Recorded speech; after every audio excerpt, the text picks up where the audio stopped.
দেশের বিভিন্ন স্থানে গড়ে তোলেন গোপন ডেরা। আলোচিত সাদেক এগ্রোর প্রতিষ্ঠাতা ইমরান আহমেদ সাধারণ ব্যবসায়ী থেকে গরু মাফিয়া। ওরে বাবা, এতদিন শুনতাম drug mafia, oil mafia, land mafia, কিন্তু এখন এসেছে গরু মাফিয়া। নিরীহ গরুগুলোকেও ছাড় দিল না। কে এই ইমরান হোসেন?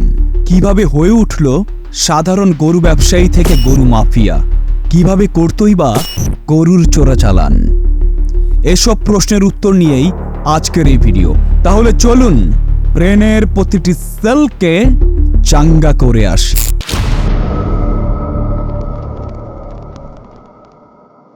ঘটনাটা শুরু হয় হাজী ওসমান আলী থেকে, যিনি পুরান ঢাকার একজন প্রতিষ্ঠিত স্টিল ব্যবসায়ী।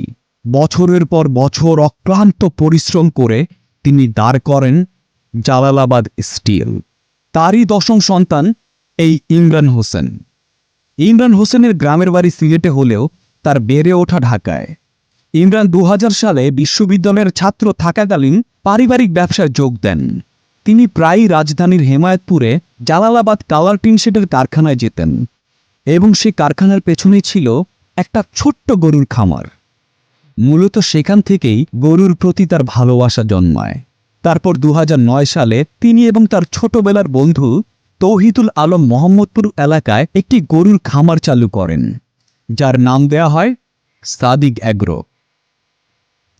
তার পরের ঘটনা তো আপনারা সবাই জানেন, কিন্তু আমরা যা জানি না তা হচ্ছে এই ইমরান হোসেন কিভাবে গরু ব্যবসায়ী থেকে গরু মাফিয়া হয়ে উঠল। এত সাহস সে পেল কোথায়? কে আছে তার পেছনে? সম্প্রতি উচ্ছেদ করে দেওয়া হয় সাদিক এগ্রোর খামারগুলোকে, এবং জানা যায় মোহাম্মদপুরের 7 মসজিদ হাউজিং এর ভেতরে রামচন্দ্রপুর খাল দখল ও ভরাটপুরের সীমানার ভেতরে এই খামার গড়ে তোলা হয়েছে।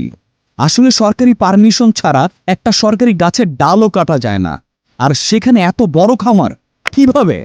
তাছাড়া 2021 সালে 18টি আমেরিকান ব্রাহ্মা জাতের গরু বাংলাদেশে এনে তোলপাড় সৃষ্টি করেন এই ইমরান হোসেন।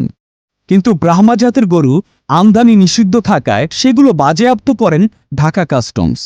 গরুগুলো প্রাণী সম্পদ অধিদপ্তরের মাধ্যমে সাভারের কেন্দ্রীয় গো প্রজনন ও দুগ্ধ খামারে রাখা হয়, কিন্তু রহস্যজনকভাবে গরুগুলো আবার চলে যায় ইমরানের সাদিক এগ্রোতে। আরটিভির সূত্র অনুযায়ী কক্সবাজারের উখিয়া সীমান্ত দিয়ে গরু চোরাচালানের রুট নিয়ন্ত্রণ করেন এই ইমরান হোসেন। এর সঙ্গে যুক্ত সেখানকার হলদিয়া পালং ইউনিয়নের চেয়ারম্যান ইমরুল কায়েস। তিনি চোরাই পথে আসা গরুর সীমান্ত পারাপার এবং স্থানীয়ভাবে দেখভালের দায়িত্ব পালন করেন। থাইল্যান্ড থেকে উন্নত জাতের গরু মিয়ানমার হয়ে উখিয়া সীমান্ত দিয়ে বাংলাদেশে প্রবেশ করে। এর নেপথ্যে ভূমিকা রাখেন ইমরান। তবে এই প্রক্রিয়ায় দেশে আসা গরু বসিলার সাদেক এগ্রোর খামারে রাখা হয় না। নানা মাধ্যমে সেগুলো রাখা হয় নরসিংদীর ক্যাটেল ফার্মে। এছাড়া বসিলার নবীনগর হাউজিংয়ের একটি গোপন ফার্মেও রাখা হয় এসব গরু। একাধিক ভিডিওতে দেখা গেছে থাইল্যান্ড থেকে আসা গরু উখিয়া সীমান্ত দিয়ে বাংলাদেশে প্রবেশ করছে। এরপর সেগুলো দীর্ঘদিন রাখা হয় ইমরুল কায়েসের জিম্মায়। সেজন্য উখিয়ার গহীন জঙ্গলে তৈরি করা হয়েছে গোপন ডেরা। সেখানে সাধারণত আইন শৃঙ্খলা রক্ষাকারী বাহিনী এবং সাধারণ মানুষের চোখ পড়ে না। একাধিক ভিডিওতে দেখা যায় থাইল্যান্ড থেকে আসা গরু ওই ডেরায় দেখভাল করছেন ইমরুল কায়েস। একটি ভিডিওতে সেখানে সাদেক এগ্রোর মালিক ইমরান হোসেনকেও গরুর তদারকি করতে দেখা যায়। কিন্তু প্রশ্ন হচ্ছে, এই লোক এত সাহস পাচ্ছে কোথায়? তার মনে কি ডর ভয় নাই? আরটিভির তথ্য অনুযায়ী সাদিক এগ্রোর পেছনে রয়েছে প্রাক্তন পুলিশ প্রধান বেনজির আহমেদ।